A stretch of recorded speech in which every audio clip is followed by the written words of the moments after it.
प्राप्ति करने के लिए और उसकी भक्ति करने के लिए हमें ये मनुष्य का शरीर मिला है।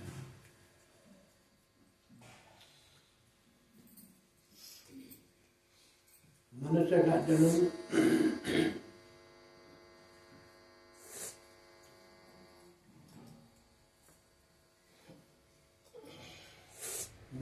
जन्म हमें भव सागर पार करने के लिए मिला है, क्योंकि सारे जीवात्मा 84 लाख योनि में भटक रहे हैं और जन्म मरण में फंसे हुए हैं। तो जन्म मरण से हम बाहर कैसे निकलें?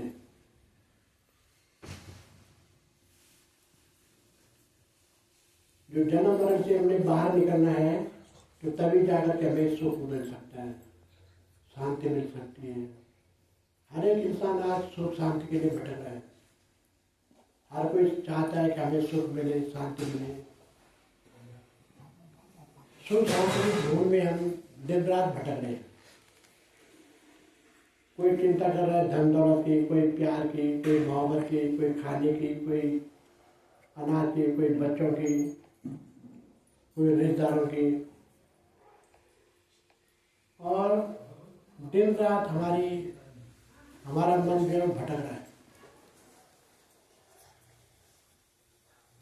तो इस तरह भटकता है, उतना ही फिर जो है ये जन्म मरण में फंस जाता है।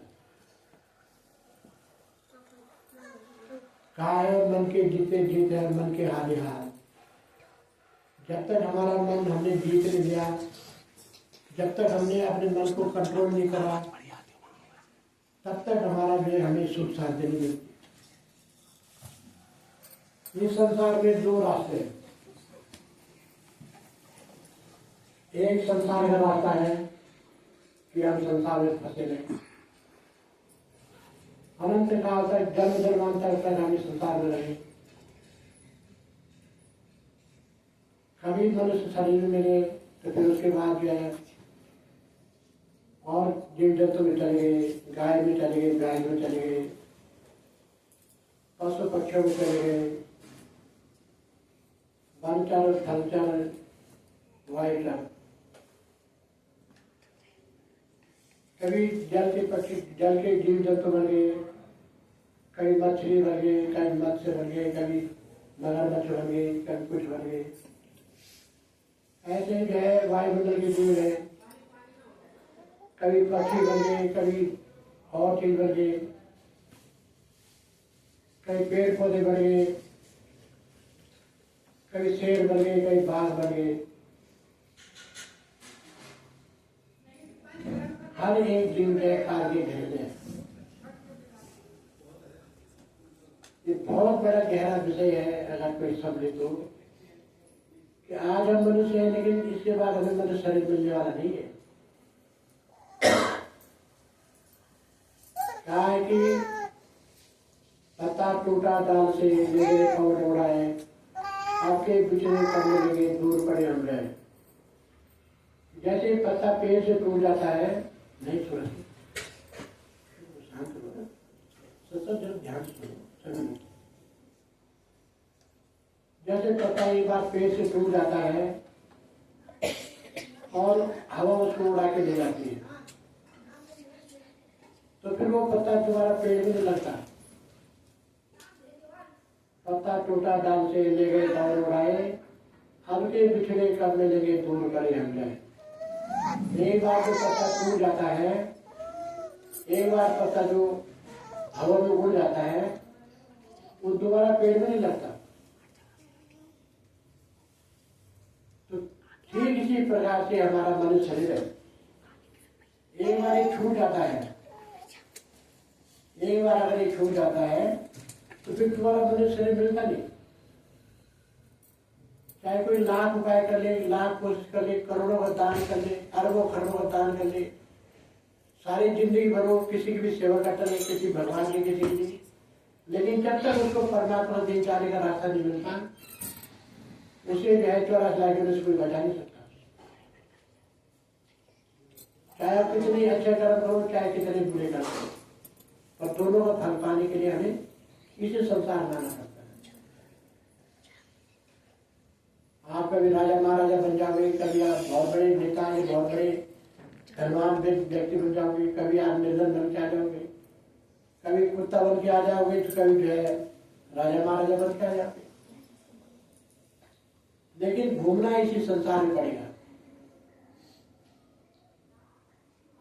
जब तक कि हमने किसी पूर्ण गुरु की प्राप्ति नहीं करी, किसी पूर्ण पुरुष के चरणों में हम नहीं बैठे, जब तक उस कुल मालिक की दया हम पर नहीं होती है, हमें सही रास्ता नहीं मिलता। हमारे संसार में आने का उद्देश्य क्या है? परमात्मा ने मनुष्य को बनाया, और मनुष्य को इसलिए बनाया था कि ये जो है उस परमात्मा को अपना ध्यान रहे। कहते हैं कुछ परमात्मा ने मनुष्य को जो है अपनी शकल में बनाया।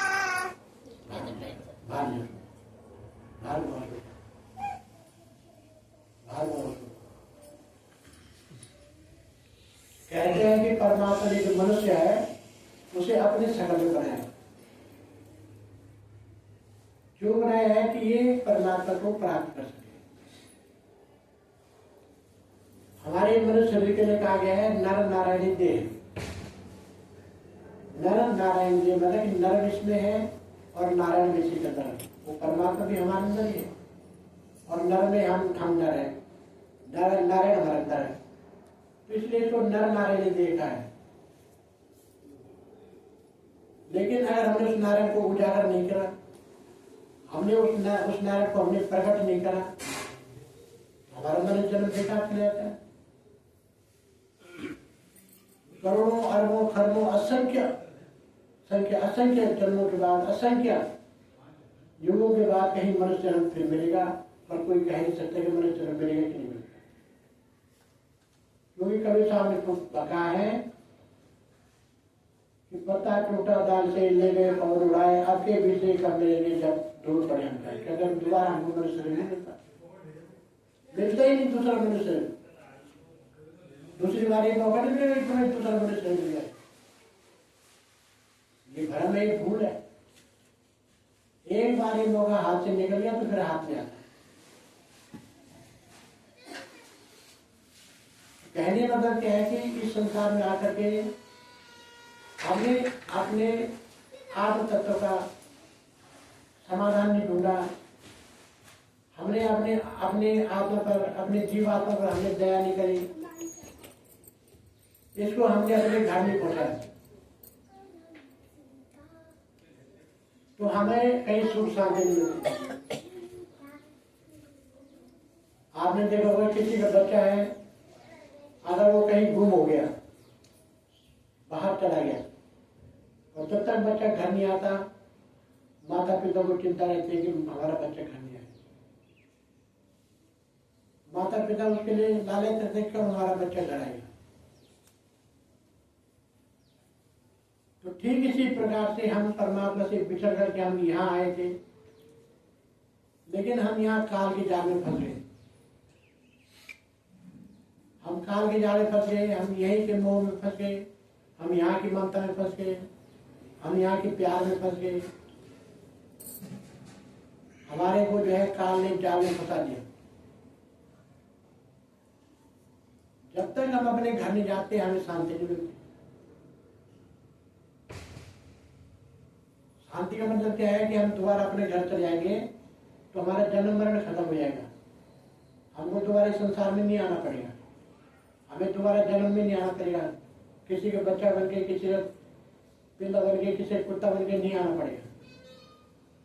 हम किसी के जानवर बन के नहीं आ सकते। हम जंगली जानवर वगैरह नहीं बनेंगे बाद में, अगर हमें अपने घर का रास्ता मिले। लेकिन अगर अपने घर का रास्ता नहीं मिला तो फिर आने आना पड़ेगा, कहीं रास्ता नहीं है। काल ने ऐसे संकट में डाल रखा है कि हमारी जीवात्मा बाहर निकल ही नहीं सकती कहीं से भी। केवल एक दरवाजा है, वो 10वां द्वार है। हमारे दोनों आंखों के बीच में एक दरवाजा है, 10वां द्वार है, गुप्त द्वार है। इसके लिए कहा गया कि 9 द्वारे मैल है सब गर्दन गंदा, 10वें तेरे नाम है जो विषय सुंदर। हम 10वें द्वार में जब अपनी सुरती लगाएंगे, हम अपना ख्याल लगाएंगे, तो फिर वो परमात्मा हमको दया करके जो है आगे का रास्ता बताता है। लेकिन हम उस धूमधाम के लिए तभी जा सकते हैं जब हमारी किस्मत में लिखा हो, हम पर परमात्मा की असीम कृपा हो, उसकी दया मेहर हो। वरने संसार में सब भटकाव है,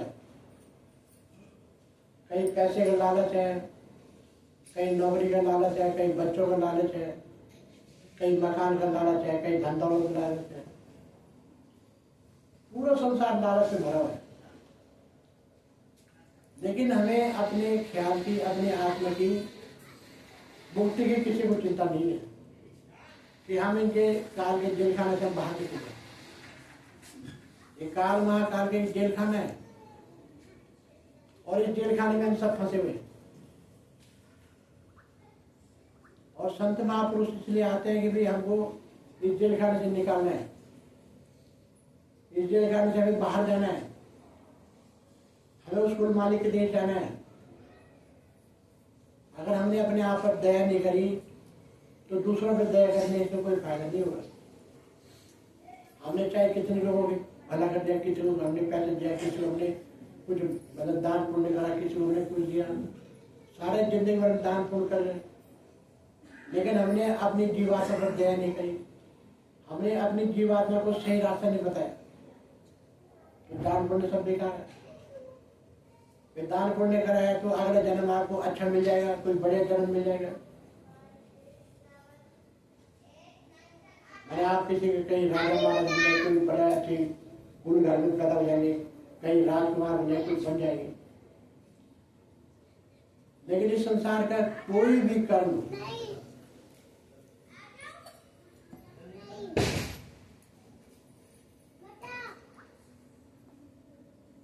इस संसार का कोई भी कर्म, इस संसार का कोई भी कर्म हमें मुक्त नहीं कर सकता। इस संसार से हमें संसार के बंधन से हटा नहीं सकता। चाहे आप कितनी मीठी वाणी बोल लो, चाहे आप कितने ही परोपकार कर लो, चाहे आप किसी इंसान की कितनी हजारों सेवा कर लो, चाहे कितने ही सारे जिंदगी भर आप सेवा करते रहो, और जब तक उस कुल मालिक की दया नहीं होती हमें रास्ता नहीं मिलता। जब वो कुल मालिक की दया होती है तो फिर हमको जो है हमारी जागृति होती है, हमारे अंदर ख्याल आता है, हम परमात्मा के लिए तड़पते हैं, हम परमात्मा के प्रति हमारी जागरूकता बढ़ती है, तो फिर उस संत के द्वारा जो है हमें रास्ता बताता है। कर्म होवे सतगुरु में लावे, अगर हमारे कर्म हमारे भाग्य में लिखा हुआ तभी फल मिलता है। और क्या मिलता है कि सेवा शब्द स्वर से चित्त लावे। हमारा जो ख्याल है वो शब्द में लगता है। हमारे 10वें द्वार के अंदर जो है वो परमात्मा हमारे 10वें द्वार के अंदर है। 9 द्वार में परमात्मा नहीं है। 2 आँख, कान, नाक, मुंह और नीचे की 2 इंद्रियां, इन 9 दरवाजे हैं। इन 9 दरवाजों में परमात्मा नहीं है। यहाँ केवल चक्रव्यूह है। हम कभी किसी इंद्रिय के बस में हो जाते हैं, कभी हम खाने के लिए लालच हो जाते हैं, कभी हम गाने सुनने के लिए लालच हो जाते हैं, कभी हम कोई पिक्चर देखने के लिए लालच हो जाते हैं। संसार में जितना भी है सब हमारे ख्याल को, हमारे मन को फंसाने के लिए। और जो बाहर निकलने का रास्ता है वो डूबता है। 9 द्वारे मैल है सब गंदम गंदा, 10वें तेरे नाम है जो विष्णु सुंदर। 10वां द्वार है, दोनों आंखों के बीच में एक 10वां द्वार है। उसी के लिए शिव नेत्र का है, उसी के लिए ज्योतिर्मय आंख का है, उसी के लिए ज्ञान चक्षु का है। कई बार लोग कहते हैं हमारे बच्चे पढ़ाई के लिए बहुत बड़ा ज्ञानी बन गया, तो ज्ञान इस संसार में है ही नहीं। आप 1000 किताब पढ़ लो, 1 लाख किताब पढ़ लो, 10 लाख किताब पढ़ लो, उसमें ज्ञान नहीं है।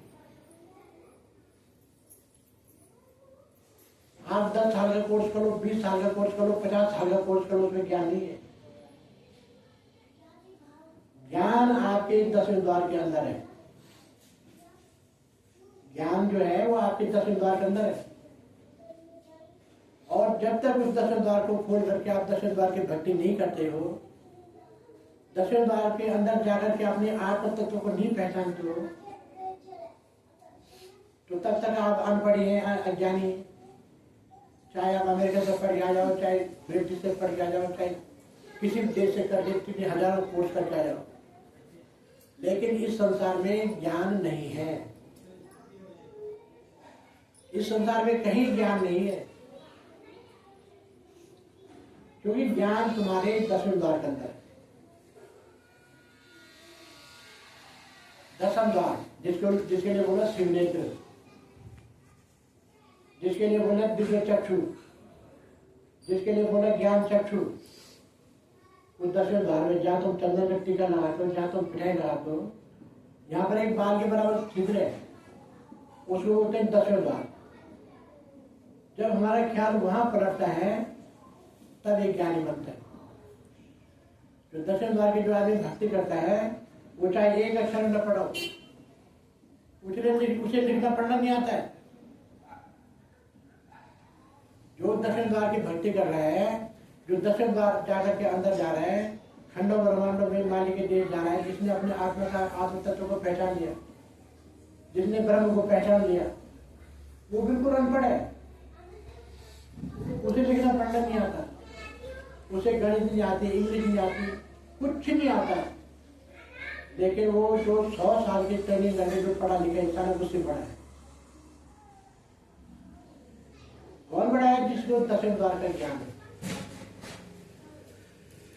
हम अपने मुंह से 1000 बात बोल रहे, पढ़े लिखी बातें, लिखी लिखाई बातें मजाक बोल रहे, ये ज्ञान नहीं है। ज्ञान जो है आपके दसवें द्वार के अंदर है। जब आप वहां चलेंगे, उसके अंदर जाएंगे, तो सारे विश्व का सबसे बड़ा किताबी ज्ञान वाला इंसान है, उससे बड़े वो है। कौन बड़ा है? जिसको दसवें द्वार का ज्ञान है।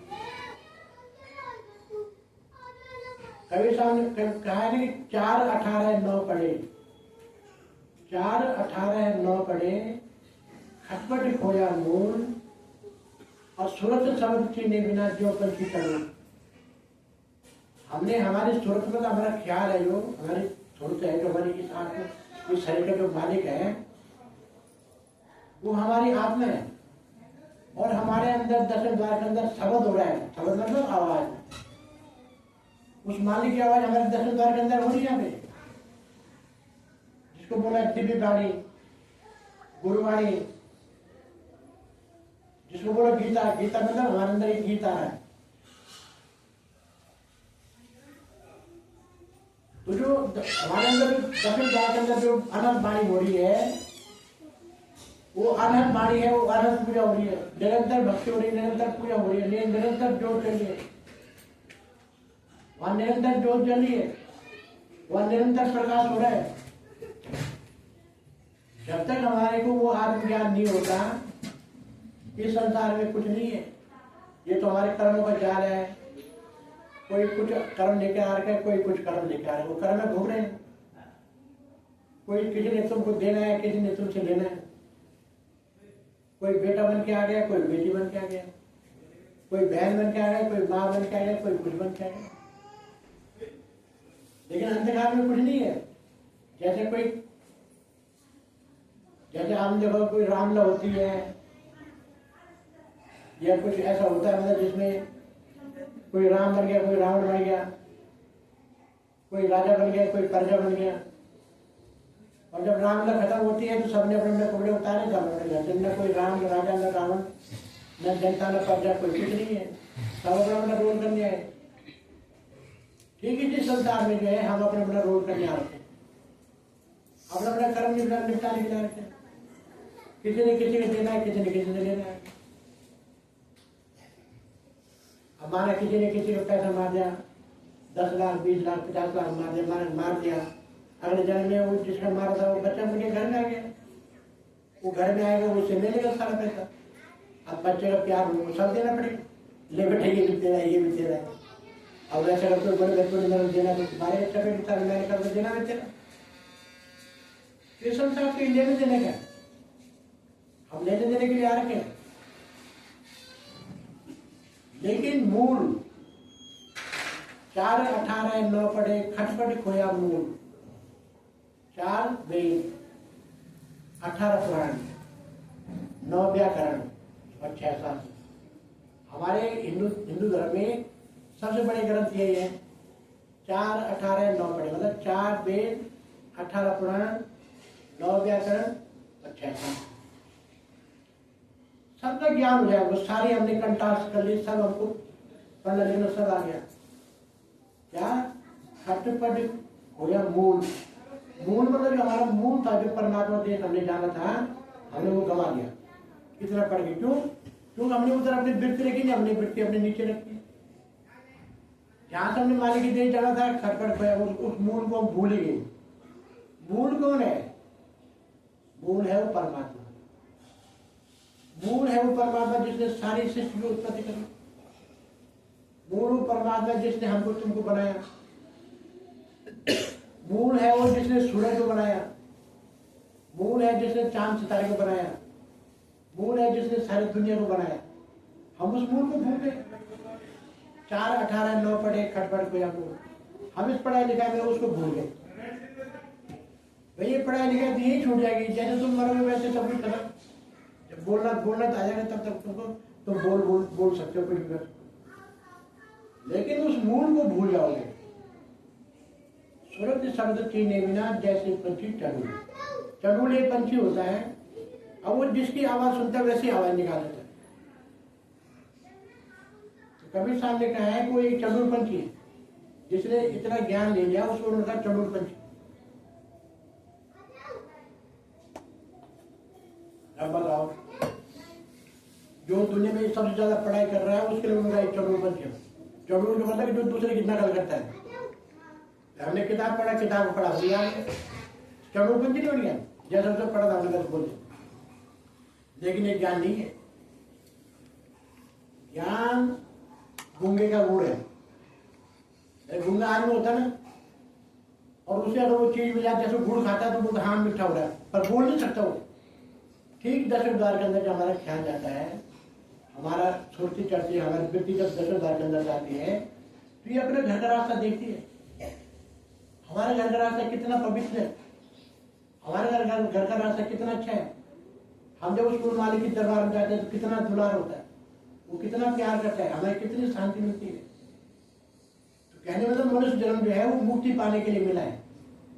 हमारा जो मनुष्य जन्म है वो केवल उस परमात्मा को पाने के लिए मिला है। न किसी का बेटे ने साथ देना, न किसी के बेटे ने साथ देना। आपने हजारों साथ देखा होगा। कई लोग अपने बेटे के लिए बहुत कुछ करते हैं, उनके लिए बहुत कुछ करते हैं। अंतकाल में बेटा जाए धोखा ले जाता है। मुझे एक घटना याद है कि एक किसी की 5-6 लड़कियां हुई, और 5-6 लड़कियां करते करते 6-7 लड़कियां हुई। और वो माँ बाप जो है दोनों कभी देवदार नहाए, कभी हरिद्वार नहाए, कभी उस प्रयाग कभी इस प्रयाग, हजारों प्रयाग नहाते नहाते थक गए। वो भगवान से बोलते हमें बेटा हो जाता। आगे कहा 6-7 बेटे जो एक लड़का हो गया। अब लड़का का हुआ, सुंदर पढ़ाया लिखा, जो कुछ करना था, लड़के की शादी कर ली। अब बाद में बहू ने कोई बात बोली, अब बहू ने कोई बात बोली तो लड़के बाप ने सहन नहीं करा, उसी ने गया देव गया, उसे चढ़ा मारा, कपड़े को उतारे और वही बरोड़ा गंगा स्नान करके निकल गया। तो बताओ कितना झूठा था।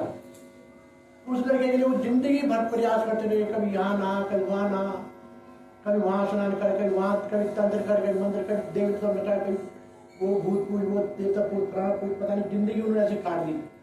और लेकिन जब आया उसी लड़के की बहू का वो गंगा जी में चला गया, शरण हो गया, मर गया, खत्म हो गया। इसे बोलते हैं झूठा ज्ञान।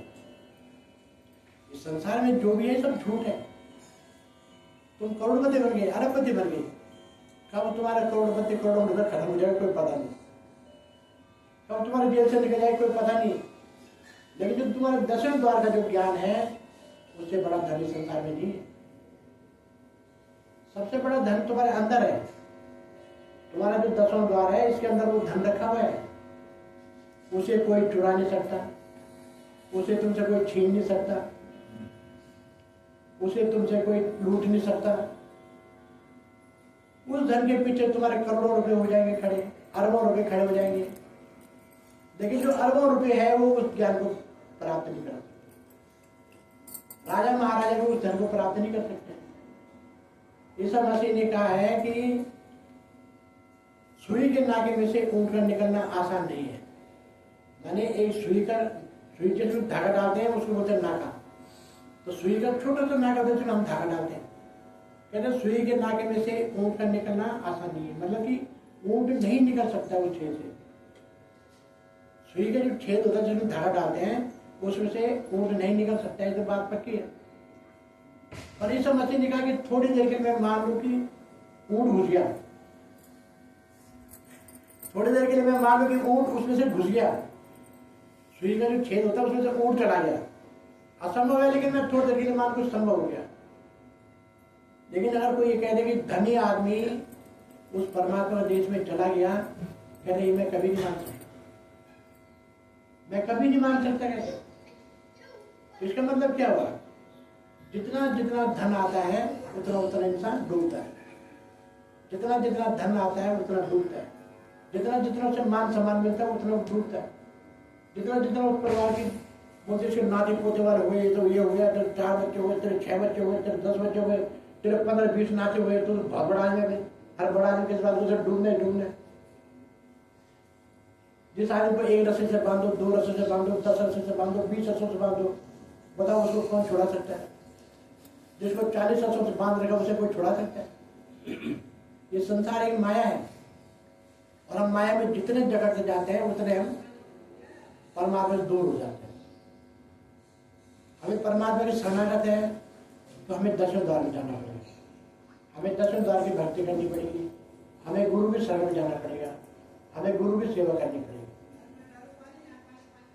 क्योंकि जो परमात्मा की सेवा है, गुरु की सेवा है, वो दक्षिण द्वार से। हम दक्षिण द्वार में शरणागत होकर जब परमात्मा भजन करते हैं तो फिर हमारी बाहर की सेवा और बाहर की भक्ति भी कबूल हो जाती है, बाहर की भक्ति भी कबूल होती है, बाहर की सेवा भी कबूल हो जाती है।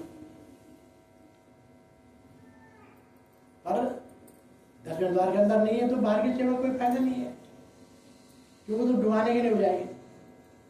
हमें दक्षिण द्वार की सेवा करनी है, दक्षिण द्वार के अंदर जाना है, उस फूल माली को शरण में जाना है, उस अनाथ नाथ को सुनना है, वो अनाथ भक्ति करनी है, तब हमारी आत्मा को परमात्मा देश का रास्ता मिलेगा।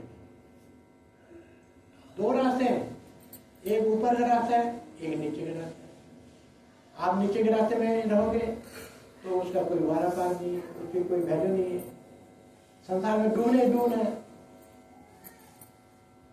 माना किसी घर में कोई कुत्ता है, आगे कुत्ता, और वो उसमें करोड़ों का धन उस मकान में रखा हुआ है, अरबों का धन रखा हुआ है, कुत्ता वहीं आ गया, बताओ वो कुत्ता क्या करेगा उस धन में? करोड़ों का धन रखा हुआ कमरे में, लेकिन कुत्ता बन के आ गया तो क्या करेगा उस धन का? कुछ करेगा? वो धन का कोई फायदा उठा नहीं सकता। ऐसे ही संसार है, हमारे पास सारे संसार के हम राजा बन गए, सारे संसार की हमको दौलत मिल गई, लेकिन डॉक्टर कहता है तुझे मीठा नहीं खाना है, तुझे ये नहीं खाना है, तुझे वो नहीं खाना है, और वो खरबों रुपये है, तुझे ये नहीं खाना, तुझे वो नहीं खाना, आगे साथ में बढ़ जाता है। तो कहने मतलब कि दौलत क्या है? दौलत वो है जो हमसे दूर नहीं हो, दौलत वो होती जो हमसे अलग नहीं हो, दौलत वो होती जो हमको संकट घड़ी में हमारे सामने खड़ी हो जाए। मैं कई बार लोगों को सुनाता हूँ, मैं जब एक बार अपना ऑफिस में गया, उस समय पहले साल भर की नौकरी हुई, तो कोई लड़का लाएगा, बड़े बड़े गुंडों को लेकर आया, और वो इतने बड़े गुंडे थे कि मैं तुम्हें उनका नाम भी नहीं बताना चाहता, इतना खतरनाक थे, पूरे यूपी के मशहूर थे वो, पुलिस भी कांपती थी, डीएम कमिश्नर कांपते थे। और वो लड़का मेरे गोल्ड को लेके आ गया, मतलब ऐसे पंगा लेने लगे मेरे साथ, और वो मेरे को गालियाँ देता, अपने घर से आए, गाली देते देते आधा 1 घंटा लगातार गाली देता है। मैं चुपचाप हो गया ऑफिस में, बाहर में 25-30-40 लोग आ गए, कह रहे यार जैसे कि कोई गलती नहीं, तो काहे गाली दे रहा है? वो कह रहा मैं इसको गोली मार दूंगा, तुम जिम्मेदार हो? तो फिर वो लोग अंदर चले गए, यार कहीं गोली मार देगा तो ये सब लोग अंदर चले गए ऑफिस के अंदर। काफी देर जब फोन करा, मैंने उसको एक ही बात बोली, मैंने बात सुन ली, मैंने कोई जिम्मेदार नहीं, मैं अपने जिम्मेदार हूँ, गोली बाहर वाला कर तो गोली मेरे टच कर दे। जब मैंने उसकी तरफ देखा, मैंने कहा मेरे को उंगली टच कर दे, अगर तेरी माँ का दूध पिया, इतने बड़े गुंडे थे वो, 10 गोली मुझे सेकंड में उतार देते, सेकंड में 10 गोली उतार देते, और कोई गवाह तक नहीं देता उनका, कोई गवाही तक नहीं देता उनके कि हाँ इनके खिलाफ कोई गवाही देती। मैंने कहा भाई तूने माँ का दूध पिया तो मेरे उंगली को उठा दे, उंगली लगा, उंगली टच करते मेरे का। क्योंकि मैं मालिक की शरणागत में, मैं 10 द्वारा में ध्यान था, मैं 4-4, 6-6 घंटा ध्यान करता, कम से कम 6 घंटे में करते मैंने मालिक की शरणागत में था। जब उसने मेरे आंखों की तरफ देखा तो ऐसे कांपने लगा, कांपते कांपते जैसे गिरने वाला था जमीन में, उन लोग बदमाशों ने उसको थमा लिया। मैंने भी तुम में हिम्मत है तो उंगली टच कर लो यार, बताओ। तब देखो उन्होंने चीज क्या है, तो किसने कर पाया उसको? उसको मालिक की शक्ति ने। वो धन बड़ा था कि ये धन बड़ा है? उनकी जेबों में तो राइफल थे, पिस्टल रखे हुए थे, उनके पिस्टल रखे हुए थे। मैंने कहा यार तुम्हें उंगली टच कर दे, तूने माँ का दूध पिया है, तू उंगली टच कर दे, चल मैं मान जाऊंगा तू है।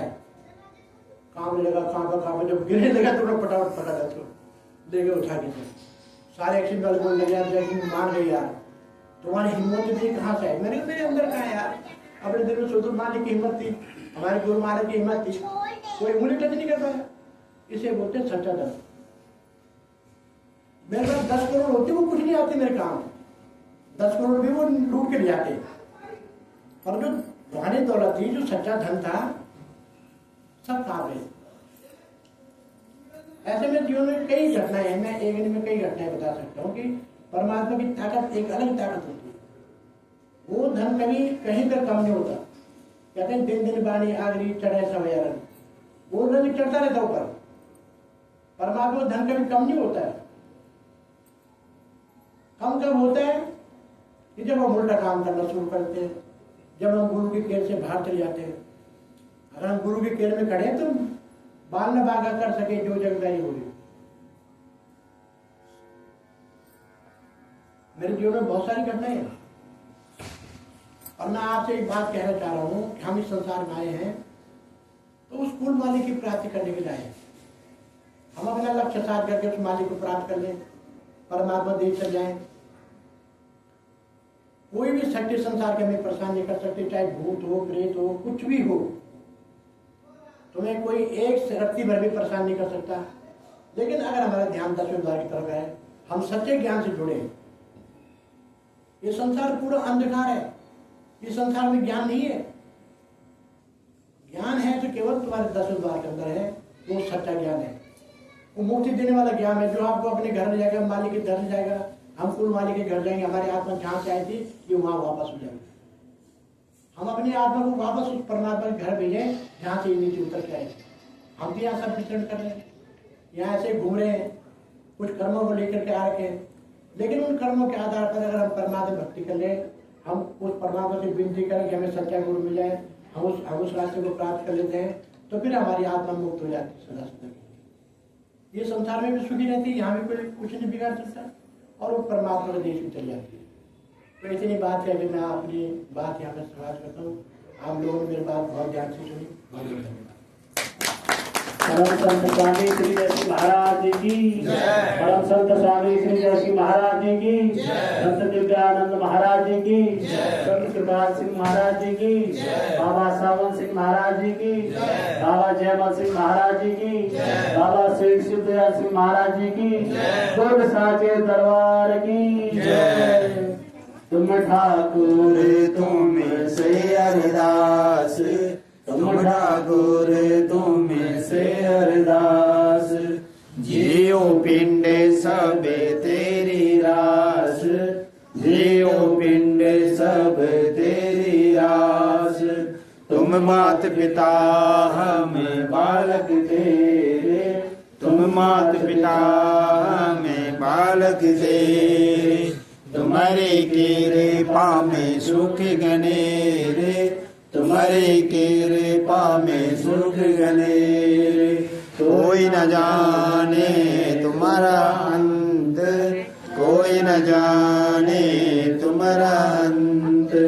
ऊंचे से ऊंचा ऊंचा भगवंत ऊंचे से ऊंचा भगवंत सगल समागरी तुम्हारी सूतरिधारी सगल समागरी तुम्हारी सूतरिधारी तुमसे होवे सो आज्ञाकारी तुमसे होवे सो आज्ञाकारी तुम्हारी गति मित तुम ही जानी तुम्हारी गति मित तुम ही जानी नानक दास सदा कुर्बानी नानक दास सदा कुर्बानी स्वामी जी महाराज की जय। बोल साचे दरबार की जय।